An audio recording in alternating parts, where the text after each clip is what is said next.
दोस्तों, रामायण के बारे में हम सभी जानते हैं और उसके सभी किरदारों से भी हम भली प्रकार परिचित हैं।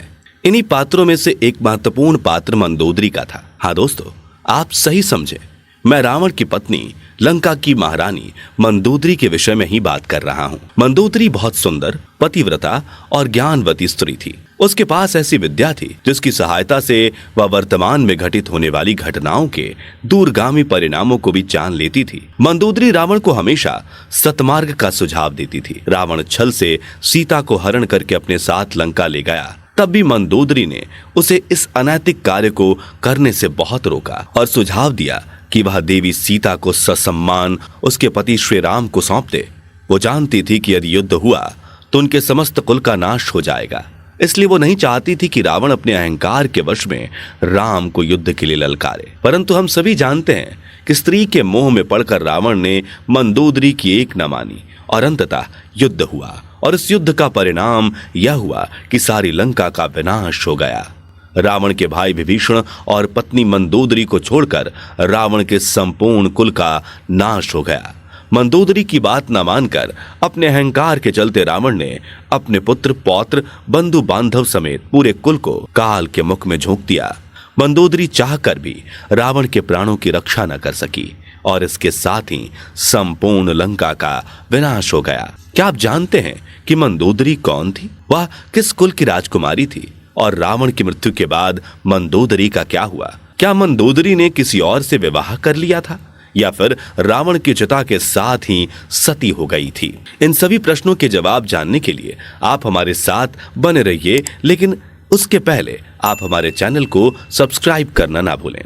हिंदू पुराणों के अनुसार मदुरा नाम की एक अप्सरा हुआ करती थी जो भगवान शिव से बहुत प्रभावित थी। इसी कारण एक दिन वह कैलाश पर्वत पर जाती है। वहां जाकर वह देखती है कि शिवजी अकेले एक शिला पर बैठे हुए ध्यान में लीन हैं। उनके समीप माता पार्वती को ना पाकर मदुरा के मन में कुछ सूझा और आसक्तिवश वह शिव जी को रिझाने के लिए, उनका ध्यान भंग करने के लिए उनके आसपास अटखेलियां करने लगती है और भगवान शिव के चारों ओर नृत्य करने लगती है। मदुरा अपने नृत्य में इतनी लीन हो जाती है कि उसे पता भी नहीं चलता कि कब माता पार्वती उसके समक्ष आकर उसके सभी कृत्यों को देख रही होती हैं। माता पार्वती मदुरा की इन हरकतों को देखकर रुष्ट हो जाती हैं और उसे मेढकी बन जाने का श्राप दे देती हैं।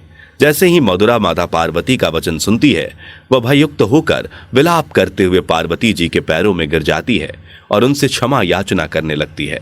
मदुरा की दशा पर माता को तरस आता है, इसलिए माता पार्वती मदुरा से कहती हैं कि तुम विलाप ना करो, क्योंकि श्राप को वापस तो नहीं लिया जा सकता, परंतु समय आने पर स्वतः ही तुम्हें इस श्राप से मुक्ति मिल जाएगी।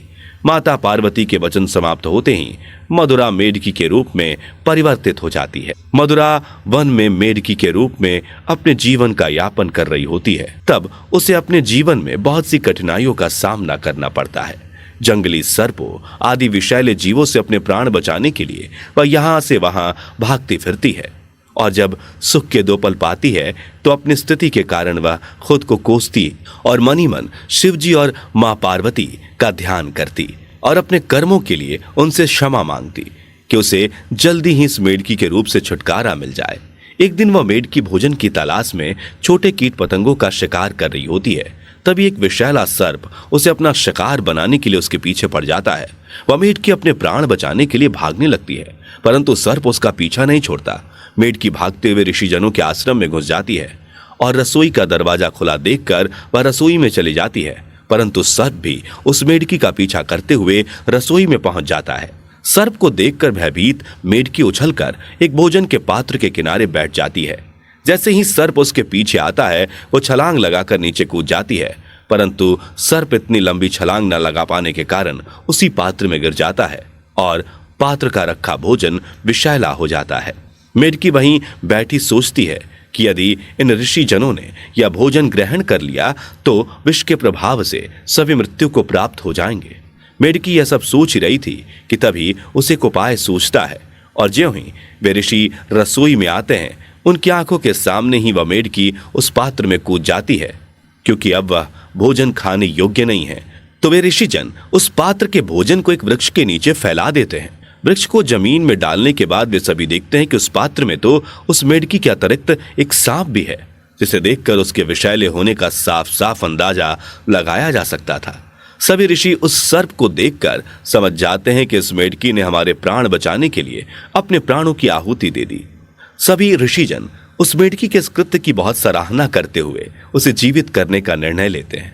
वे सभी अपनी शक्तियों के पुंज से उस मेढकी को एक सुंदर कन्या के रूप में जीवित कर देते हैं, किंतु ऋषिजन उस कन्या को अपने साथ नहीं रख सकते थे। इसलिए उन्होंने ऋषि कश्यप के पुत्र मायासुर को उस कन्या को सौंप दिया।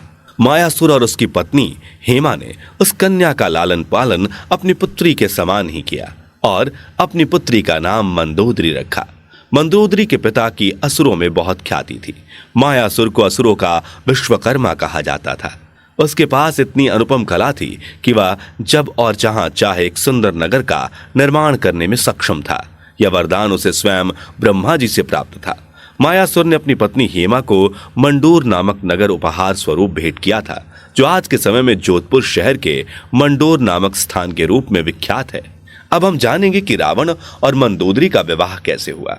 एक बार रावण मायासुर से मिलने के लिए मंडूर आता है और वहां उसकी नजर मंदोदरी पर पड़ती है और वह मंदोदरी पर इतना मोहित हो जाता है कि वह उससे विवाह करने के लिए आतुर होता है और मायासुर के समक्ष मंदोदरी और उसके विवाह का प्रस्ताव रखता है। किंतु रावण पहले ही विवाहित था और उसकी बहुत सी रानियां थी, इसलिए मंदोदरी ने विवाह का प्रस्ताव ठुकरा दिया।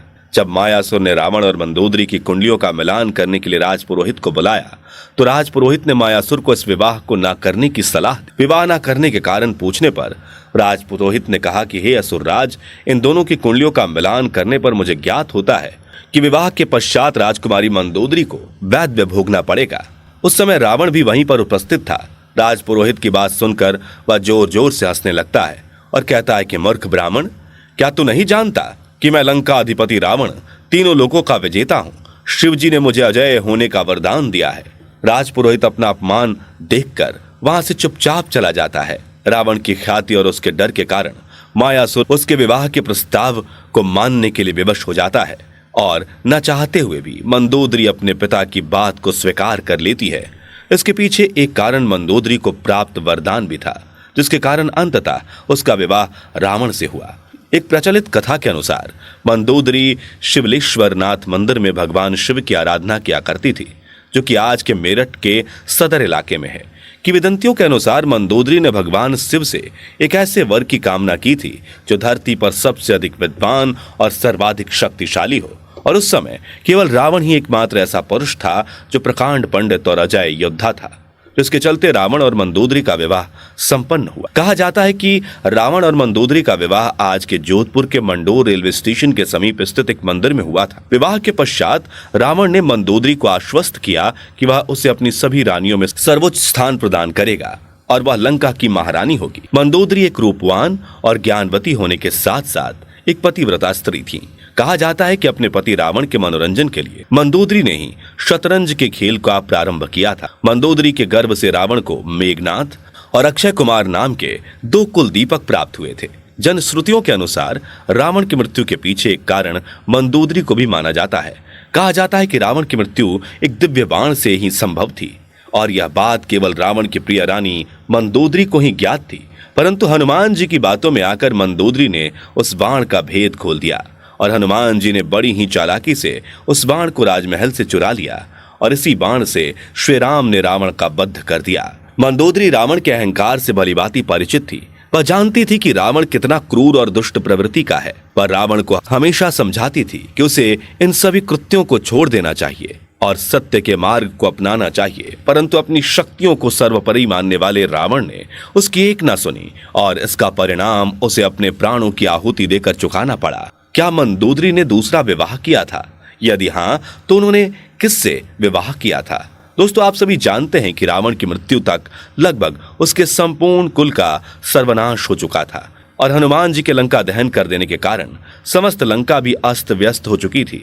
परंतु रघुकुल नंदन के सहायक विभीषण और रावण की पतिव्रता रानी मंदोदरी इस युद्ध के पश्चात भी जीवित थे। युद्ध के पश्चात जब मंदोदरी को यह संदेश मिला कि रावण मृत्यु को प्राप्त हो गया है, तो वह खुद को रोक नहीं पाती है और महल से भागती हुई विलाप करते हुए युद्ध भूमि में पहुंच जाती है और रावण के शव के समक्ष बैठकर तीव्र स्वर के साथ अपनी वेदना को प्रकट करने लगती है। वह वेदना से इतनी भर जाती है कि वह रावण के शव के साथ सती होने का आग्रह करती है, परंतु वहां उपस्थित लोग उसे ऐसा करने से रोक लेते हैं। बहुत अनुनय विनय के पश्चात वह पुनः अपने महल को लौटती है। श्री राम अपने द्वारा विजित लंका के उज्जवल भविष्य के लिए लंका का सारा राजपाट विभीषण को सौंप देते हैं और मंदोदरी के समक्ष विभीषण से विवाह करने का प्रस्ताव रखते हैं। परंतु मंदोदरी द्वारा कोई उत्तर न मिल पाने पर श्री राम अपनी पत्नी सीता और अनुज लक्ष्मण समेत अयोध्या के लिए प्रस्थान करते हैं। कहा जाता है कि रावण के वियोग से दुखी होकर मंदोदरी स्वयं को कई मास तक महल के कक्ष में बंद रखती है, परंतु कुछ समय बीत जाने के बाद वह अपने कक्ष से बाहर आती है और विभीषण से विवाह के प्रस्ताव को स्वीकार कर लेती है। लेकिन कुछ विद्वान मंदोदरी और विभीषण के विवाह को एक किंवदंती मात्र बताते हैं। उनका कहना है कि मंदोदरी जैसी पतिव्रता और ज्ञानवती स्त्री ऐसा निर्णय कभी नहीं ले सकती। वे इसे केवल एक मिथ्या बताते हैं जो कि लोक कथाओं द्वारा फैलाया गया है, क्योंकि रामायण अथवा पुराणों में इसका कोई उल्लेख नहीं मिलता, इसलिए इनके विवाह का सच्चाई से कोई लेना देना नहीं है। तो दोस्तों, इस बारे में आपकी क्या राय है? क्या मंदोदरी ने दूसरा विवाह किया था? और यदि आप भी मंदोदरी के विषय में कुछ ऐसी बातें जानते हैं जो किन्हीं पुराणों आदि में वर्णित हो या जिनका वास्तविकता से कोई संबंध हो, तो हमें कमेंट बॉक्स में कमेंट करके जरूर बताएं। उम्मीद करता हूं कि यह जानकारी आपको पसंद आई होगी और आगे भी ऐसी रोचक जानकारियों को जानने के लिए हमारे चैनल को सब्सक्राइब करना और फेसबुक पेज को फॉलो